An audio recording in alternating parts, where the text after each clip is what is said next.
Hello, I'm Edgar Parnell, and I'm posting a series of videos that deal with some critical issues for co-ops and all other types of self-help enterprises, or SHEs for short.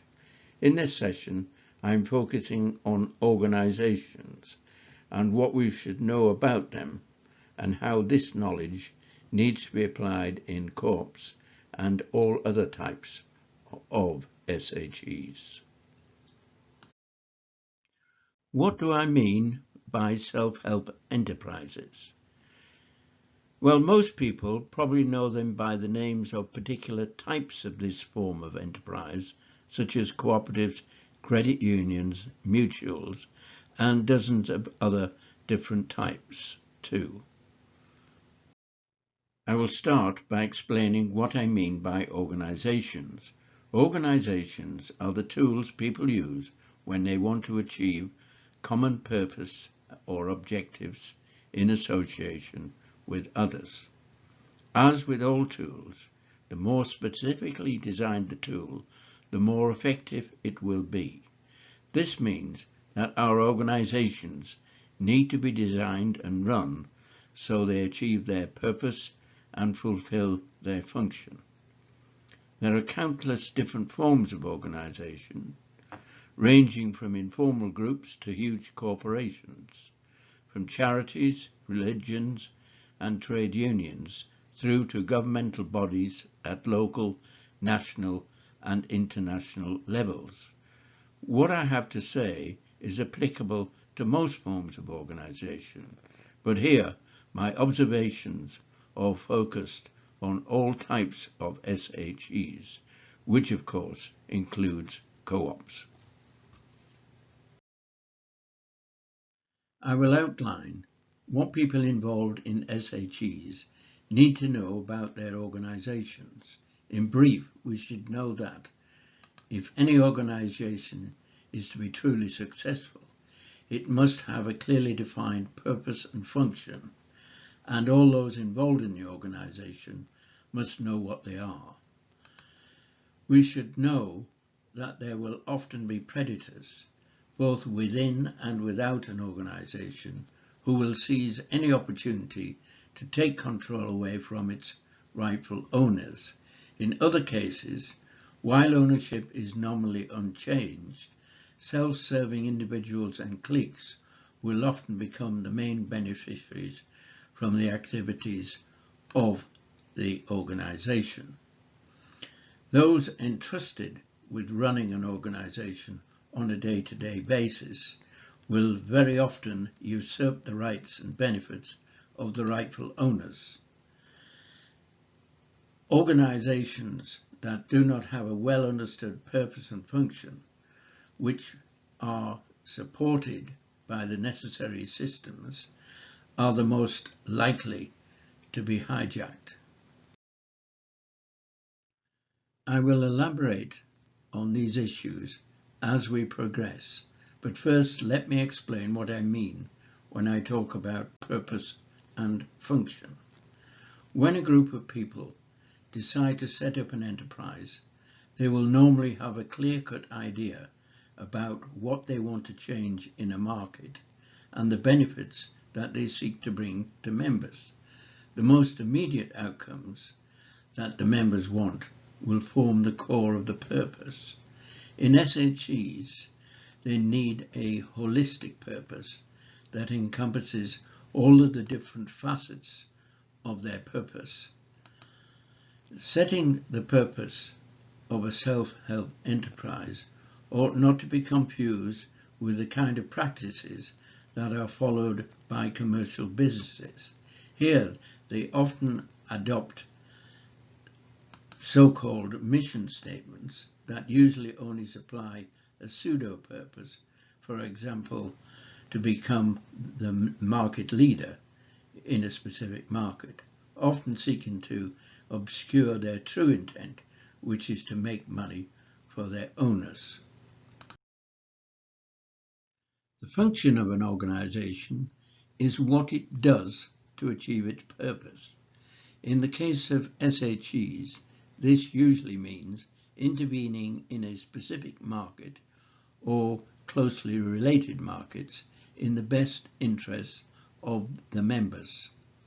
Any form of organization will struggle to achieve its purpose unless it has a well-defined function, and all involved in the enterprise understand what this is. The function provides a focus to limited activities to those that are in line with its purpose. She's invariably get into trouble when they don't stick to their proper function and instead seek to become involved in other tasks such as social engineering, promoting a religion or a political dogma, or other partisan causes, none of which directly further the purpose of the enterprise. I have already pointed out that all organizations are prone to be hijacked by people with their own agenda, so we need to know how this happens in SHEs.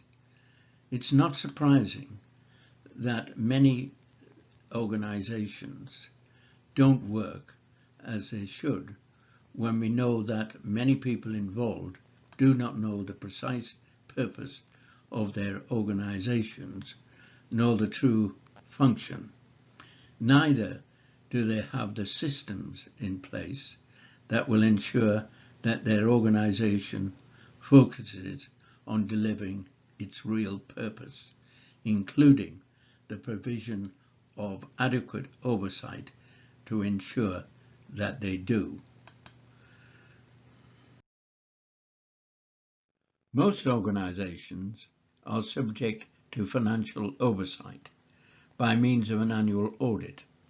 However, very few organizations are subject to truly independent oversight of their purpose delivery and their commitment to their proper function.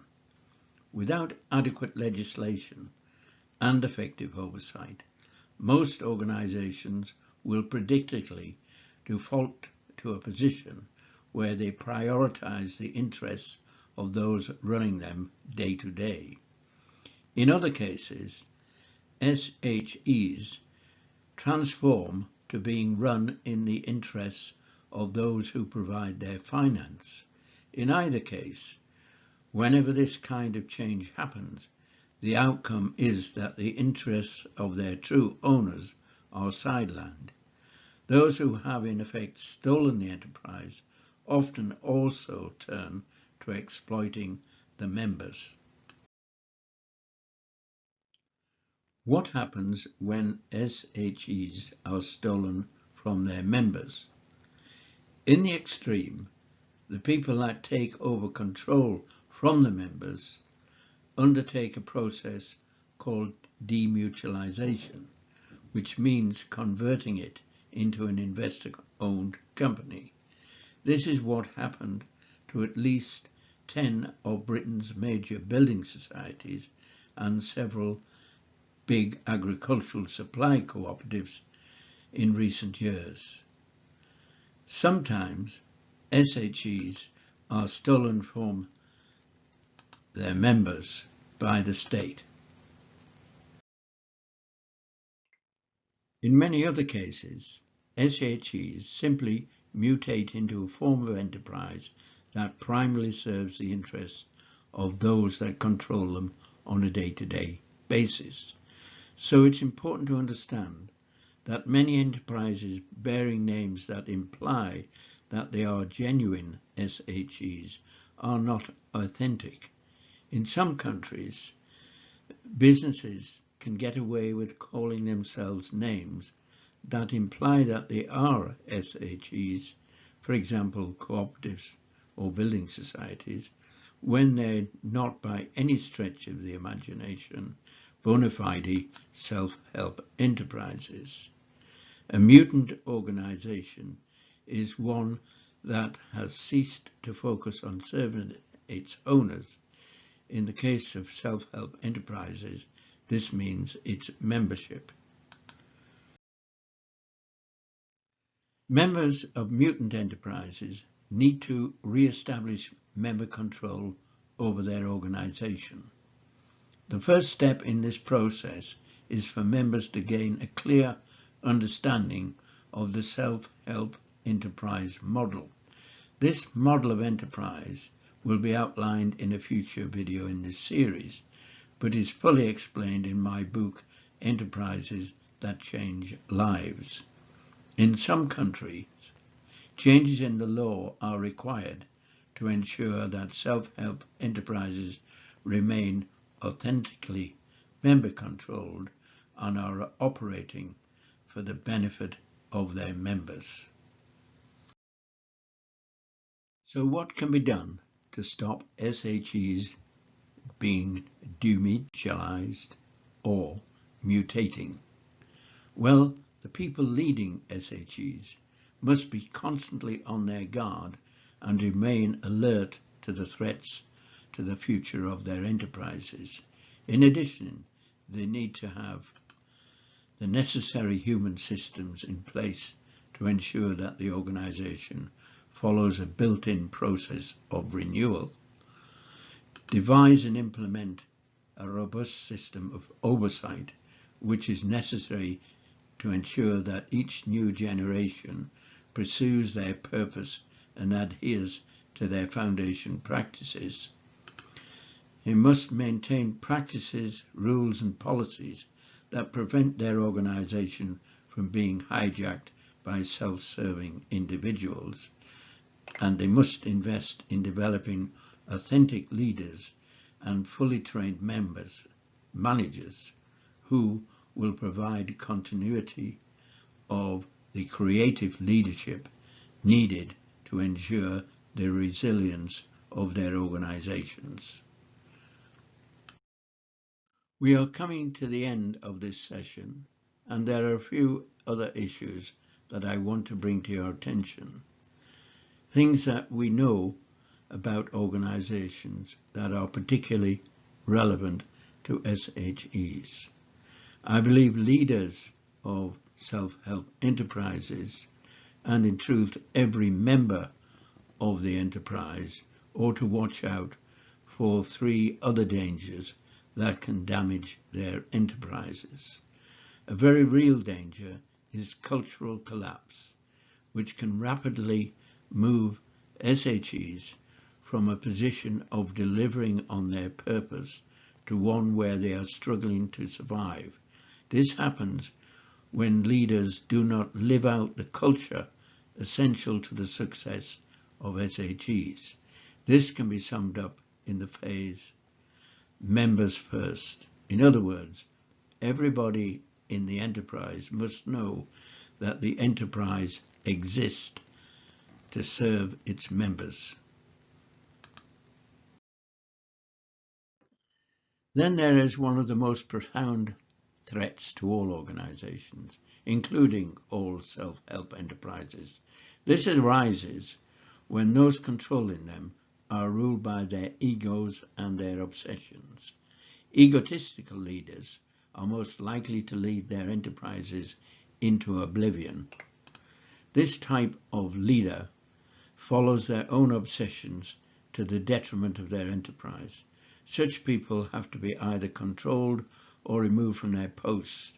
Otherwise, their organization ends up paying the price, often in terms of damage to its reputation, and even more damaging by being diverted from the organization's true purpose. Finally, and most important, the leaders of SHEs must be conscious of the fact that many of the people that need to change their attitudes often prioritize safeguarding their present positions and livelihoods. If you want to find out more about all the matters covered in this video, please go to my website at Co-oppundit.org. The next video in this series will explain the power of human systems and just how crucial these systems are to the success of all self-help enterprises. If you wish to fully understand how to make SHEs effective and more sustainable, get my book, Enterprises That Change Lives. This is available from Amazon Books and other booksellers. Direct links are to be found on the Co-oppundit.org website. That's all for now. I do hope you'll join me for another session soon.